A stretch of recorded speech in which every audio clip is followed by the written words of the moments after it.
Good morning, everyone. So thank you so much for joining us on this session. Today, we are focusing on how the health crisis is revolutionizing African logistics. I'll be handing over shortly to our expert, but before that, I'll introduce the expert and the panel that will be leading the discussion after that. As our expert today, we have Mokena Makeka, who's a principal at Dalberg Advisors, and he has a focus on infrastructure and ecological justice. Sitting right next to him is Ahmed Beni, who's the director of the development group at Tanjamed. And Tanjamed is an industrial port complex in Morocco. Next to me here, we have Uche Ogboy, who's the CEO of Lorry Systems. And Lorry Systems is one of the few African female-led startups on the continent. Followed by her is Jumoke Jagundokomu, who's the regional director at Eastern Africa at the IFC. Next to her is David Williams, who's the Africa regional director at Maersk, one of the world's largest integrators of container logistics. And last but not least, we have Portia Dabi, who's the director general at Transnet, which is one of the largest freight logistics companies in South Africa. And I'm Shiko Kimeria, I'm the Africa editor at Quartz. So thank you, everyone. And over to you, Mokena. Thank you very much. We're looking forward to an exciting discussion today on this very, very important topic. So let me get my first slide up. I trust this mouse is on my side. Okay, let me go back.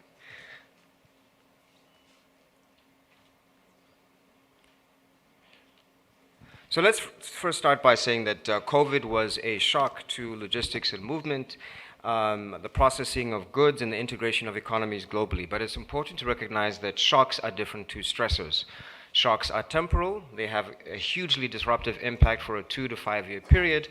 But stressors have a much bigger underlying sort of framework or impact in terms of how these movements flow.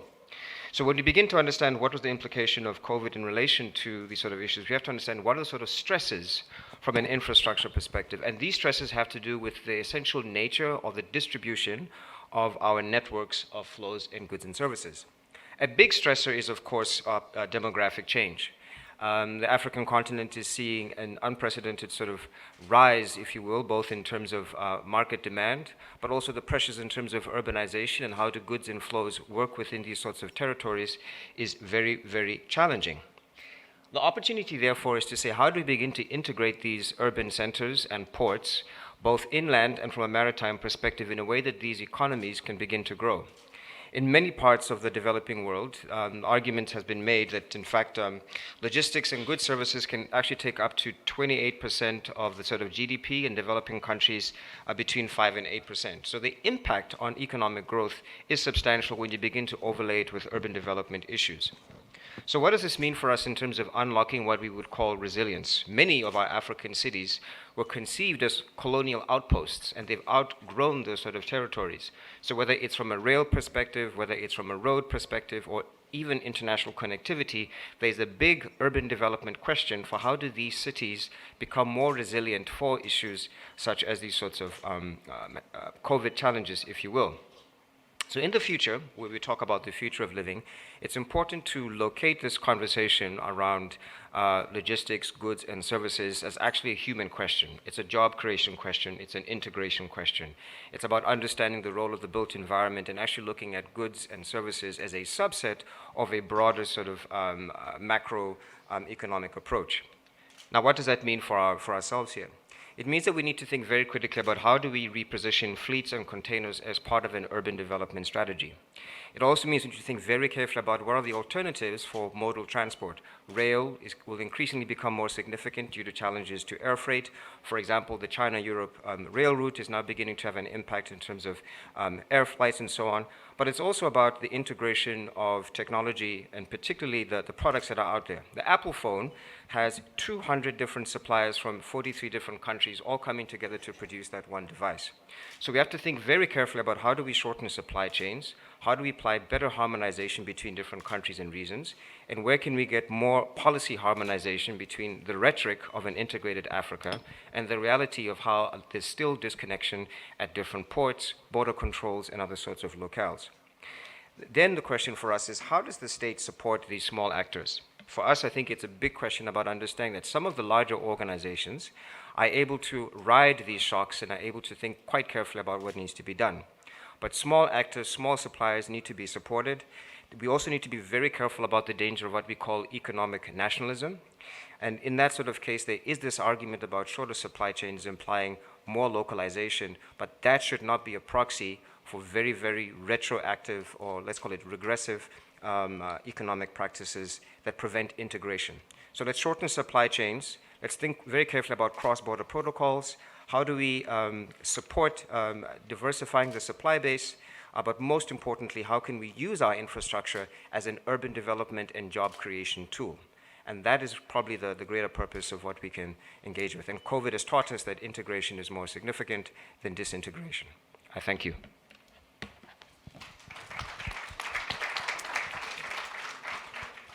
Thank you so much, Mokena. So following from that, my first question would go to Jumoke. So Jumoke, I think we'd all be very interested to hear how exactly has COVID-19 affected the logistics sector in Africa? Thanks. Can you hear me? Thank you very much, Chiku.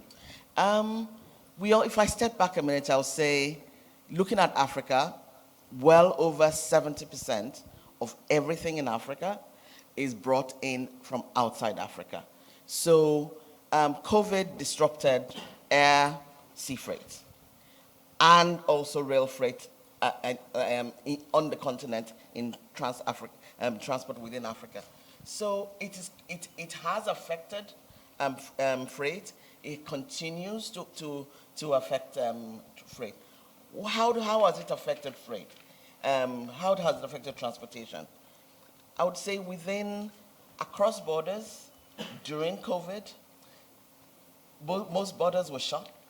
Even in internal, from country to country to landlocked countries, internal borders were shut. Air freight got cancelled. Sea freight prices rocketed, and so to the end consumer, the prices of the individual things that they were buying before, the transport cost suddenly became much higher, a portion of it than it was before. And I would also say that all the transport players sitting on this panel can tell you that it also then created opportunities, innovation opportunities for ways in which to do things more efficiently. For instance, if I use Zambia as an example, it's really improving its one-stop border port clearance, so that you can try to use digital technologies to improve the clearance system. And that down the chain has created innovation and has improved things. So the one message I would give is that it has affected logistics in all parts of the world, including in Africa, but it has also created opportunities for innovation and improvement and efficiency. Wonderful. David, over to you now. Just reflecting on this post-COVID world we envision, what's going to be the importance of resilience, flexibility, and agility in the shipping world or in the logistics sector? Thanks, Chiku. Yeah, just to start, I mean, I think what guided us as an organization through the pandemic was guidance from our group CEO around making sure we kept our colleagues safe, that we kept customer supply chains moving, and then supporting the communities that we work in. And I think that really helped us guide the organization through the decision-making process in very difficult times. When it comes to talking to our customers, I mean, it's extremely clear that these shocks, obviously you had the initial disruption to supply chains because of the pandemic. Then we had the blockage of the Suez Canal. And these disruptions are continuing to happen. At the moment, we've just been through the recent lockdowns in China, severe lockdowns in China. Congestions in the port of Los Angeles have persisted. And now there's a threat of the trucker strike in South Korea as well. So I think everyone recognizes that these are no longer one-off events. and talking to customers, they're all focusing on visibility of their supply chains, how they can work with partners to integrate and make their supply chains more resilient. And there, I think specifically they're wanting to combine the visibility with the ability to make proactive decisions while cargo is en route. And I think the technology is playing an increasing part, and we can see that developing further. And then there's also links to sustainability as well. At the moment, we still have a lot of waste in the system, so a lot of equipment is sub-optimized and moves around the world empty. I think it was one of the impacts that we had in the early part of the pandemic was trying to get empty containers back to China because of the huge demand into the US as a result of the stimulus and the shift in consumer behavior from buying goods to services. So I think combined with all of that, you hear a lot more now that logistics and services is now at the C-suite of most big companies. We recently had our strategic customer council in Copenhagen, and as I say, the three things that they're focusing on is visibility, resilience in the supply chain, and then sustainability as well. And it's not one actor that can solve any of these issues. It really, going back to Mokena's point about creating ecosystems, to have all the players involved to be able to address these very challenging problems that we will continue to face. And I believe that it's only together and through forums such as this that we're going to be able to effectively address them. Thank you. So my next question goes to Ahmed. So far we've heard about some of the global trends that are affecting the sector and also the role that the pandemic has played. But I want to hear from you what you see as the trends that are driving Africa's ports in the global logistics sector. Well, I think that the COVID-19 outbreak have demonstrated that the African ports community are able to be resilient, are able to be more agile in facing such difficulties. Most of the African ports have implemented business continuity plan in order to grant, let's say, good management of the trade flows and get the let's say products to get the product to market and also to get connected to the global value chain. In terms of trends and how the global ports are developed within the last decades, there are, of course, some of the few, I would say, elements that could be raised and that we can witness today in terms of development. The first is the massive investment that accommodate last generation of vessels. So there is massive investment across the ports community. Second is the involvement of the private operators through the privatizations and through the new concessions. And this is a good news because the involvement of the private sectors will definitely enhance the performance of the ports authorities. Then there are, of course, tremendous development of flows towards Asia. And most of the African ports now are connected to the Asian markets and serving the Asian demand. Then, and this is key and important, is the emergence of world-class ports and major hubs in Africa, which is the case, for instance, in Tangier, which is the largest port in Africa, which is the largest port in Mediterranean, which is ranked 23 on global ranking. This is also the case in Abidjan. This is the case for Tema, as well as Durban in Southern Africa, and definitely Mombasa in Eastern Africa. So the existence and the emergence of this major hub will definitely connect the African economies to the global to the global value chain. And it's not only a wish to get today. It becomes our duty, being the African authorities, to offer to our economies all the facilities to get connected to this global value chain. Wonderful. So Portia, my next question goes to you because it's very easy for us to think of logistics in isolation, but I want to hear more from you how we can contextualize logistics in the whole process of industrialization for the continent. Well, thank you very much for the invite and the question. I think, I mean, if you think about it, I'm quite worried about whether we as Africans are actually paying enough attention to the changes and actually ensuring that there's greater control. You think about it, the point that David was raising, and in fact, it's not just only at the beginning of the shutdown. Just recently, when China had locked down Shanghai, Containers, it was better to move an empty container from Africa to China to wait for when there would be volumes to fill, which means that if you are an exporter and you needed to move your exports, you were in trouble. And we've seen it. It's not something that we say we can speculate about. So the question that you have to ask is, as we've run these privatization programs right across the continent, have we ensured that there's robustness for us to be able to continue to control the trade flows out of Africa and continue to ensure that when we have production that needs to move, that we're able to move it? In a world where the cost of moving a container has moved from $4,000, I think, about a year ago, to close on $10,000 to move it from Asia to the US. And the cost of moving it to Africa is not something that we can effectively fund. What are the choices that are being made? So that issue, if you don't get on top of that issue of what's happening to flows, because we need to get our exports out into the market, I do think that governments need to think a little bit harder around how do you ensure, number one, support the idea that there are clear hubs on the continent, which means that we all in the continent have to be comfortable with the fact that there will be certain ports that can take these mega container vessels, and then there's the rest of us who run milk runs. But even those milk runs, who owns, are we starting to think about shipping lines that will do the small runs that will take from one port? Because if we do not do that, will be excluded from the world at the end of the day. Because at the very least, if you know that you're going to be moving 15,000 containers and dropping them off in Mombasa, in Durban, Abidjan, or wherever you're dropping them off, and then we sort ourselves out, we're going to be excluded again. The only time they're going to be interested in coming to Africa is when they're coming to fetch something that they want.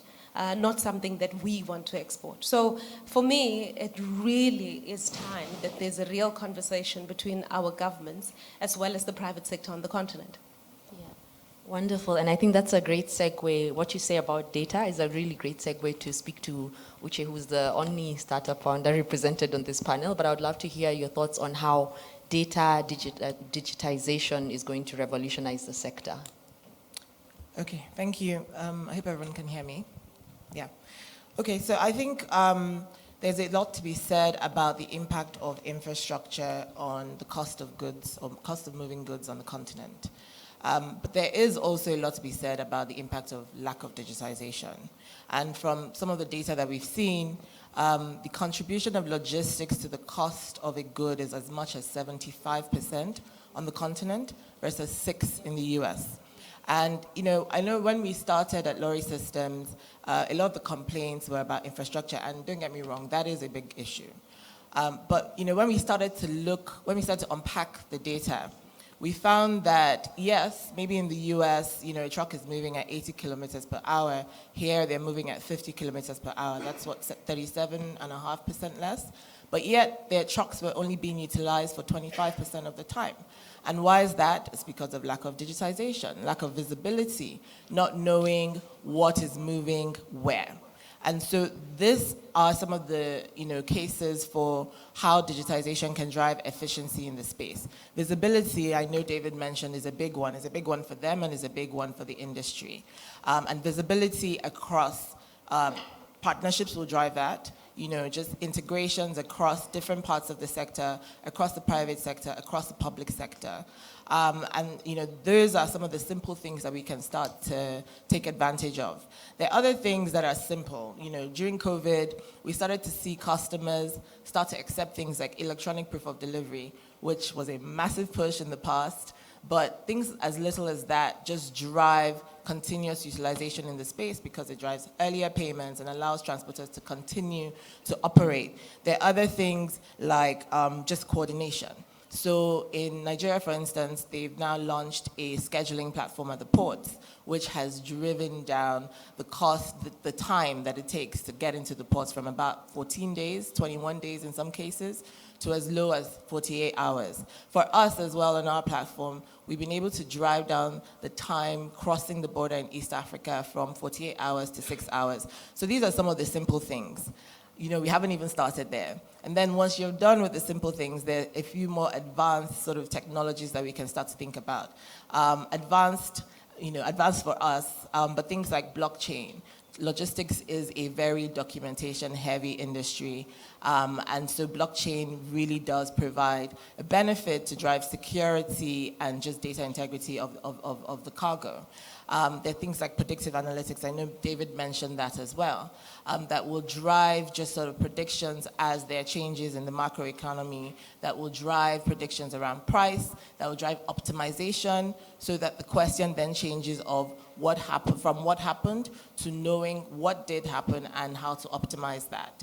And then there are things like integrations. So like I mentioned earlier, but on a different level, really starting to think about how can we integrate across systems, across country, across the region. And I believe these are the things that will drive a lot of efficiency in the space. And the winners really are those that are going to take advantage of these new technologies, and anyone that doesn't, unfortunately, will become redundant, is our view. Wonderful. Shiku, can I just jump on Yes, to jump in. something that Portia said earlier? Yes. But if I add on to that, I will say the current wave of onshoring, nearshoring, as a result of the disrupted value chains during the pandemic, of wanting to make sure you can actually add value to goods on the continent, made in Africa for Africa, will also impact all what we're talking about, and which will then really force us to solve the issues of intra-Africa trade and logistics. Wonderful. And actually now I wanted us to switch gears to intra-Africa trade and logistics. So this is a good point for Ahmed.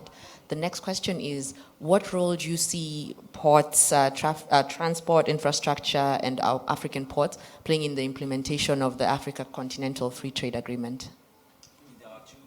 There are two main figures.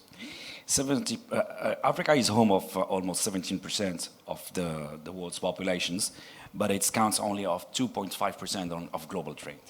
And such disparities when it comes to the Africa's global economy and how we could be involved in the global value chains is the moving force behind the African ports. That's definitely the role of the African ports, to be the main devices to advance the objective of the Continental Free Trade Agreement. And this goes in driving the economic growth, connecting the African economies with the global trade, uplifting trade integrations, enhancing the logistic competitiveness, and promoting sustainable investments and, of course, job creations. So the African ports are recognized also to be the trigger for improving the regional networks and enabling cross-border trade. This is reality today, and they are also the main gateway to get product to market, mainly to deliver the landlocked countries, which is also a big issue within the continent. And it's definitely the important platforms for scaling up imports and exports activities. However, the African ports today are entitled to develop new processes for the supply chain, supporting the vision of the setup of this single market under the African Continental Free Trade Area, and contribute significantly in the reducing trade transaction costs, which is really, really important today, and one of the major challenges in order to enhance the competitiveness of our logistic, and of course boosting the intra-regional trade, and again the logistic performance, and getting all the stakeholders involved in this new era of development that we should address being African port. So I think that the CFTA is also a tremendous opportunity for the African ports to extend their activities, and it becomes also a remarkable achievement for all the community, for all the African ports community, in uplifting the regional integrations, and also reducing trade transactions through trade facilitation, through digitizations, and through the implementations of best practices. And this is what we are trying to do together with our African brothers and sisters, being at this leading position and being the largest port in Africa. Our duty and our responsibility is also to share this good experience and good practices with our African sisters and brothers. Sounds good. So David, now over to you. I would love to hear from your experience and also from Musk's experience on the importance of integrated logistics in actually seeing African logistics reach its full potential. Yeah, so just really building on both comments made by Portia, Jamuka, and Ahmed. I mean, I think if you talk to our customers, a lot of them are looking to manufacture more in Africa. So particularly in the fast-moving consumer goods environment, we have a customer that 95% of what they manufacture in Africa is consumed in Africa, but only 50% of what they source is sourced in Africa. And that's just one example, and there are a lot more that are looking to move more production to Africa and focus very much on affordability of their goods as well. If you look at the trade in and out of Africa, only 16% of what we export is manufactured versus 40% of what is shipped within African borders. So I think the focus on modular networks and then having terminals in key locations across the continent. But I think we can't just look at the terminals in isolation. It's the infrastructure that serve those terminals that are absolutely vital as well, so that you can truly have an integrated, end-to-end efficient infrastructure to be able to operate on. And then again, I think on the technological side, I mean, our website has 2.4 billion business events every year, and every day there's 250,000 unique users of the website. And I think through the innovations like Lorry and other startups across the continent, and having the right partners and approach towards solving customers' problems, we're going to be able to integrate and provide far better end-to-end services and address the three main issues that customers have been: visibility, resilience, and sustainability. Great. Uche, now over to you. From the work that you've been doing, what role do you see for logistics playing in the implementation of the Africa Free Continental Trade Agreement?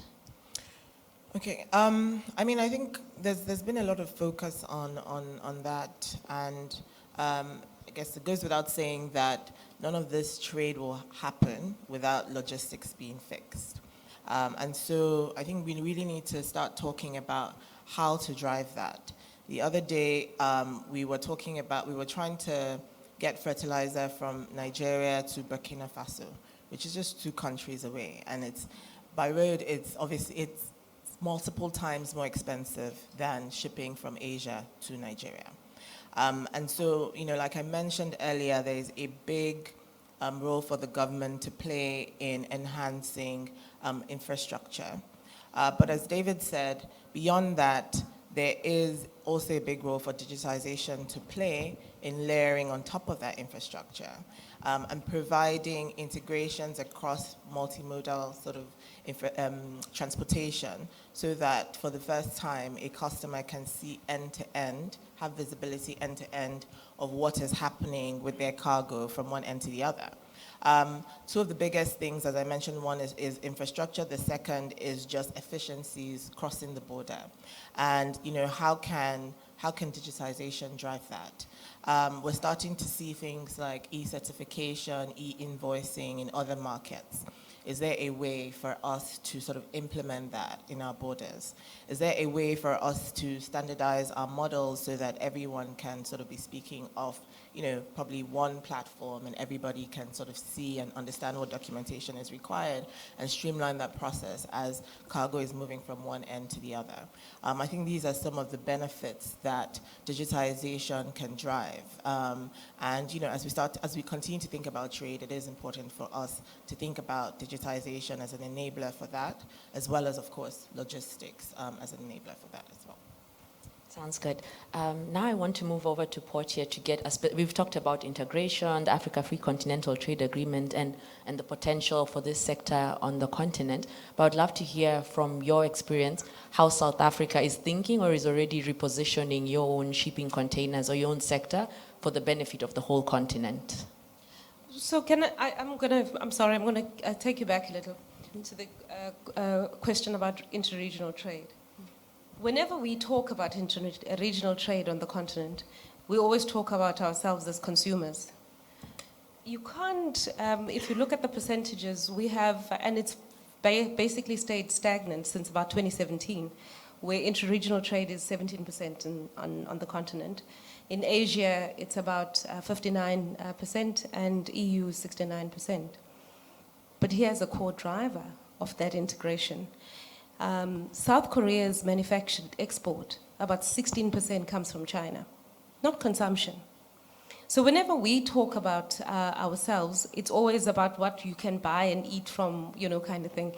And we're not talking about how do we start thinking about our manufacturing value chains as a lot more integrated. So the map, I'm sorry, I was trying to remember the gentleman from Dalberg. I feel terrible. Mokena. Oh, yeah. Well, at least I remember your company, right? So I plugged something. Yeah, I know. I feel bad, but I remember Dalberg.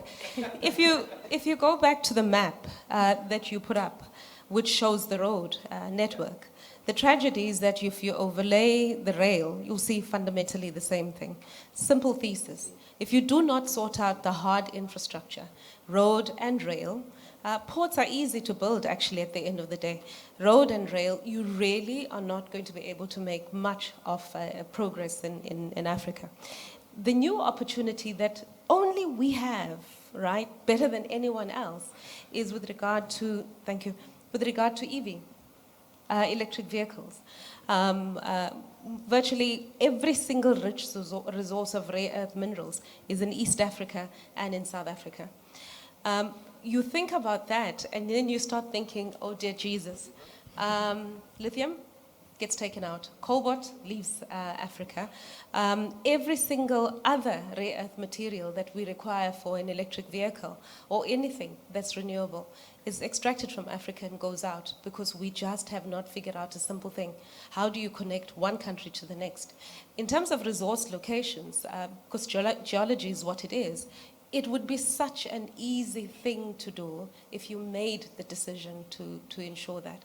So for me, it's from that thesis, really, that when we look at the continent as Transnet and our engagement with the continent, the first question we ask is, who can we partner with who helps strengthen that base, that country?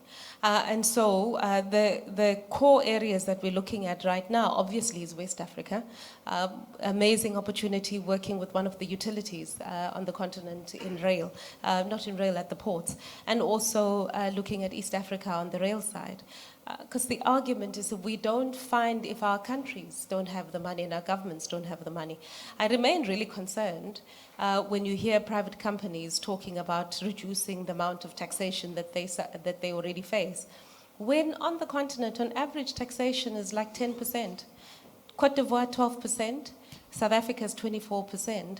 And with the level of poverty that we have, if you're not taxing effectively, where are you going to get the money to be able to build this infrastructure? We're then once again beholden to somebody else for any development that we undertake on the continent. So I do think it's unfortunate that these sessions end up having more private sector people and not enough government people, because the issue of taxation on the continent, unpopular as it may be, is really crucial. We have to increase it if we're going to be able to do much better into the future, because it would be tragic that this new opportunity that's coming with renewables and electric vehicles is something that just gets completely lost to us, because any value addition happens not here, but happens in other jurisdictions. But I really think that this thing of integration, of connected value chains, is something that we absolutely need to do. On the one hand, the other, which we're not talking about today, but we better start talking seriously about it, is the development of technical skills on the continent. It's ridiculous. We have a shortage of over 5 million engineers on this continent. When you talk about the Africans in the diaspora everywhere in the world, some really amazing engineers are located there. But most importantly, we're not paying enough attention to that. Because when you're an engineer and you're not from home, and what's your commitment and what's your passion? So there's a lot that we need to do beyond just talking about it, but getting down. So what are we doing as well with Transnet? Starting to look at how do we partner in the countries in which we're going to be working to look at how do we build those skills that are critical for the continent. Wonderful. Thank you, Portia. Thank you so much. So, Jumoke, I can see you nodding in agreement, and this is a wonderful time to hand over to you to kind of give us a summary and an overview of what have been. We've discussed quite a few challenges, and also somewhere in the middle there we've given some recommendations. But I'd love to hear, and this is the last question to the panelists, to the speakers before we open up to Q&A. So yes, over to you, Jumoke. Addressing the challenges and I like the way where Portia took us to. It's got to be a holistic solution. Government, private sector, and also the really important role of regulators where private sector is, and the important role that private sector, strong private sector, with the should I say, also with the skills, providing the necessary private sector-led, should I say, negotiating skills for government, so that when it comes to the table for finance, because governments don't have the fiscus. Let's not kid ourselves.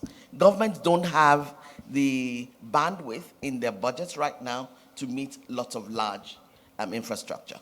So we've got to go to where the private sector space is, but we've got to make sure the contracts are balanced, that the risk that is the private sector is taken by the private sector, and the risk that should go to the government goes to the government. And where there are technical issues to be solved, both on the government side and on the private sector side, ensuring the agreement or assessment of where the needs are. You get the things like, a contractual engineer to fit all things out, so that regulation works and everyone is happy with nothing is left on the table for either side. Because the worst thing you can do in this space is have an unbalanced contract, have an unbalanced arrangement, because governments will continue being unhappy, and the slightest thing private sector does wrong, they will look for ways to terminate the contract. And suddenly that government gets a bad rap because they say, oh, they're always terminating contracts. So for private sector, and this is IFC speaking, for private sector, we really need to make sure you do the right thing for the people. Yes, everybody knows private sector is not a free lunch. It's not a donor agency. But we've got to make sure that contracts are balanced. I would also say that in doing this, we really need to bring in digital. We've talked about. I agree with everything everyone had said earlier, to ensure that all the efficiencies and co are brought in. Having efficient PPP systems, public, private, not just on the money side, but on everything, I think is the way to go, because governments honestly do not have the finances to undertake investments. I'll stop there and I can take questions. Wonderful. So thank you to the wonderful speakers that we have today. And now we'll open up for Q&A. In the interest of time, I think we'll take 3 questions at a time, and please say who the question is for, and then you can introduce yourself, say who the question is for, and then we'll take a few. I see a hand raised there. Et nous pouvons aussi répondre aux questions en français. Sorry. Hello, my name is Amir Jahangiri. I'm the chair of the infrastructure and energy practice of a law firm called Wilkie Farr and Gallagher. And I'm involved in Africa. Now, this question's to the panel. There's 2 questions. The first one is, great to have regulation, but it would be nice to see it applied. So I see very often in many countries where we come up with very sophisticated PPP laws, and then at the end of the day we do find some form of a way to procure the contracts directly without going through the PPP, and then therefore not actually getting the upside of creating some form of a competitive tension. And that's actually one of the issues which leads to unbalanced contracts, and I see that very often. So how can we overcome that first one? The second one, this is where you, Ms. Derby, is the issue of having Africans come back to their countries and working there. And there's a holistic issue there, which is you would only go back to your country if you have education and if you have healthcare, which is sufficient for you to be able to ensure that your children are well educated and you live in a comfortable lifestyle. How can we overcome that? Because this whole thing goes in circles, right? If you don't have the right people and the human resources to run the logistics, How are we going to come to that? And that is something probably where more massively investment and interest should be given to. Thank you. Perfect.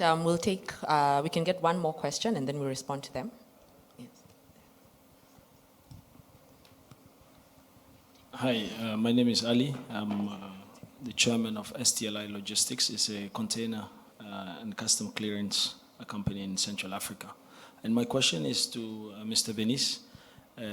First of all, I think Tanjomet, congratulations, it's an amazing achievement. And I'm actually quite glad that you, as a business development director, you are here. So my question is, I come from a region, from a country that is landlocked, just like Burkina Faso, Mali, and Niger, and South Sudan. And these countries, which in the logistics terminology we call it the hinterland, and we suffer quite a lot because we depend on other ports. Just like here in Côte d'Ivoire. Côte d'Ivoire serves Mali, as everyone knows, and Burkina Faso, and I think some part of Sierra Leone. So my question is, at the moment, I understand the focus is on industrializations and firms, industrial firms in Morocco. Is there any strategy in going into these landlocked countries, creating dry ports, special zones that can allow us to unlock the potentials of these countries that have remained quite underdeveloped because of lack of seaports? Thank you. Thank you, Ali. We can take one more question, then we'll start responding to them.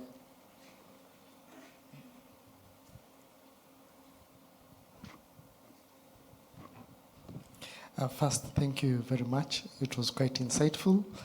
Maybe just to mention, my name is Ivan Songanga. I'm with Mazars in Kenya. And my question will be to Ogbi. Ogboy, sorry. In relation to the SGR, and considering that lorry system is much more dealing with trucks, how is it going to impact the business? Are you planning to perhaps engage the government to get specific cargo flights from the SGR, or how are you going to deal with it? Because as going forward, more and more cargo will be moving through the SGR rather than the road. Thank you. Thank you. So we'll start with Jumoke replying to the one on regulations not being applied, then over to Portia on how to attract talent back, given there's more opportunities for them elsewhere. Then over to Ahmed on how to deal with the issue of landlocked countries and the opportunities there. And finally, Uche on the standard gauge railway in Kenya and the opportunities to be unlocked there. Okay.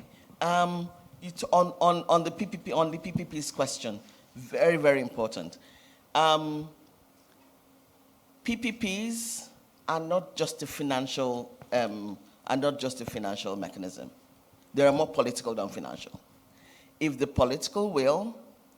government has the political will and has decided to do things the right way, transparent and all that, it will be very difficult to take it back to a Goyage type of arrangement, so negotiated arrangement, which usually then ends up a bit lopsided.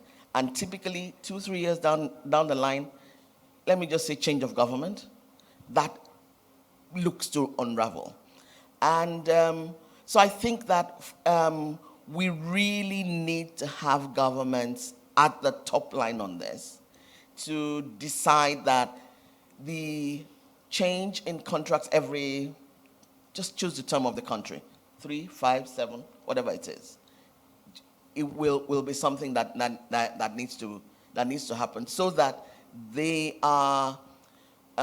there is more certainty when contracts are properly negotiated. There's transparency, and as you said, the competition of a competitive bid drives down prices and efficiency, and everyone knows what's going on. The terms of the contracts are clear to everyone. It just makes things much more sustainable. David mentioned sustainability earlier. It's crucial in this sector. I would also add that the more, because government does not do this on its own.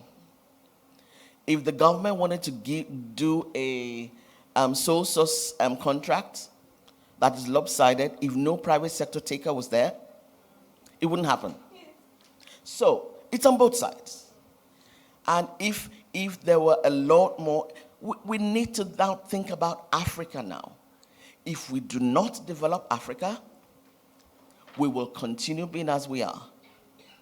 If we don't actually think of the greater good, of making sure that we force our governments in a way to undertake contracts as transparently as you described, and also for our private sector colleagues to not take up the offers to, don't push for sole source contracts. Even if you do have an idea, put it up to a Swiss challenge, such that the country gets the best and is able to do things properly. I think we would be far along the line in that. Wonderful. Over to Portia. So I have a simple answer to that. Some of us didn't immigrate from Africa. So those of us who immigrated, will care about the good schools and the great educations. Those of us who left the continent because of the political situation at the time, and when the political situation is right and it's time to rebuild, those of us will come back. And we have to focus on that. Can I just build on that? I mean, traveling around, and this morning I sat in the agri-commodities session as well. And more you see the diaspora moving back to Africa. And a lot of that is with technology at the heart of what they're trying to do to solve customers' problems. So I think it's pretty exciting to look at the diaspora actually returning to the continent and making a real difference to societies. I think it, okay, you'll come back to that. Okay, sounds good. So we can move to the one on landlocked countries. Okay. First of all, I want to thank you for this question because it's really key. How to connect seaport to landlocked countries. As far as we are concerned, Tangier Med is connected to more than 40 seaports across the continent, and 40% of the trade that goes to Africa is handled within our port facility. That means that it's our responsibility today to support the African seaport in order to serve the demand of the landlocked country through the development of logistic corridors. And those logistic corridors should offer competitiveness, should offer also the best conditions to grant let's say the access to those goods to get into the landlocked countries. And this brings us to the approach that is based on 5 major fundamentals. The first one is the governance model that has to be implemented within the ports community at the landlocked countries and as well as at the seaport level through this comprehensive legal framework that will define responsibility and also define the assignment for the different stakeholders. The second one is the infrastructures, and we have been talking about the infrastructures, about the hinterland infrastructures, connecting the ports to its environment, to its ecosystem, and how to use those infrastructure efficiently in order to get access to those countries. And of course, this goes with the development of dry ports. This goes with the development of this comprehensive corridor that has to be set to serve the needs of this landlocked country. Third is the human capital. We should also invest and reinvest on the development of the competencies, on the capacity buildings, and getting the right skills that has to be involved in such development. Fourth fundamentals is also the financing. There is a huge gap in financing such projects, and this is what major sub-Saharan countries are facing today: is the financing of their dry ports project, the financing of their special economic zones project that would help uplifting the industrial performance and uplifting the logistic performance of the country. Last but not least is to offer business opportunities for those countries through the development of such infrastructures, dry ports, special economic zones, and so on. And I think that Tangier, together with the African ports community, the SEZ community, have demonstrated through this a collaborative framework that we have set. So we have two major associations that work together hand in hand, and that also not only in expertise sharing, capacity building, but also in expanding the activities of the ports community, the special economic zones community, in addressing such specific challenges. Thank you. So over to you, Uche, on the SGR in Kenya. Okay, thank you. I think the important thing really is about driving the cost of goods across the continent. And now the point is, what sort of, I mean, these are some of the infrastructure that we're talking about that the government needs to invest in. And so seeing more rail networks and connectivity across the continent is a welcome one. I think the only point I will make is allowing the market to then decide what they would want to use, whether they want to use rail or whether they want to use road, and not forcing anything, right? And you know what I'm talking about. Not forcing anything, but allowing the forces of competition and demand and supply to drive that. I think, you know, creating that sort of free market environment is important. Having said that, for Lorry Systems as a business, our vision, or what we're building, is what we call the OS for the space. You know, and McKenna talked about ecosystems. So we see the logistics space as an ecosystem, and we are the platform that pulls everything together. So yes, today we have started with trucks, but ultimately we want to provide end-to-end visibility, multimodal, for a customer, where they can see their cargo all the way from the point of origin to the point of delivery. So whether it's trucks, whether it's rail, whether it's sea, whether it's air, being able to be that platform that provides that visibility. And then, you know, there will always be a place for different types of transportation: sea, rail, and trucks. The cargo will still always have to get to the doorstep of the manufacturer or the shipper. And so there will continue to be a case for trucks, but then as a platform, our vision is really to provide that sort of integrated visibility for every shipper so that they can start to drive those efficiencies across the space. Can I jump in on the landlocked question? I personally don't say landlocked. I say land linked.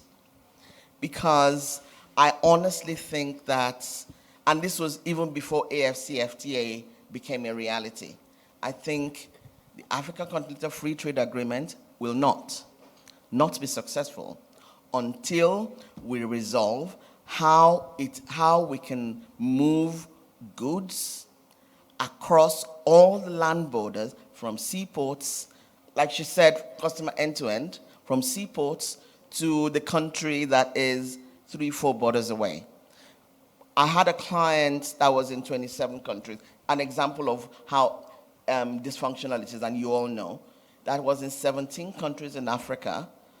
Actually, each of them linked a freight company, but needed to set up individually in each of the companies and essentially move and going across from one company to the other, creating invoices and taxes and duties due in order to move things across.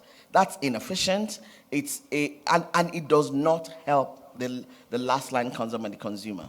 So some of the things that we're thinking about at IFC is how can we, using the concept of moving Africa forward and from a transport point of view, how can we solve this issue, particularly solving the problem with land-linked countries. It's a huge problem that if it is not properly addressed, AfCFTA will not be successful. Great, thank you so much. So we are actually out of time, but I just want to thank all the speakers. I want to thank our expert and also all the participants who joined us. And maybe we can just have a round of applause for everyone.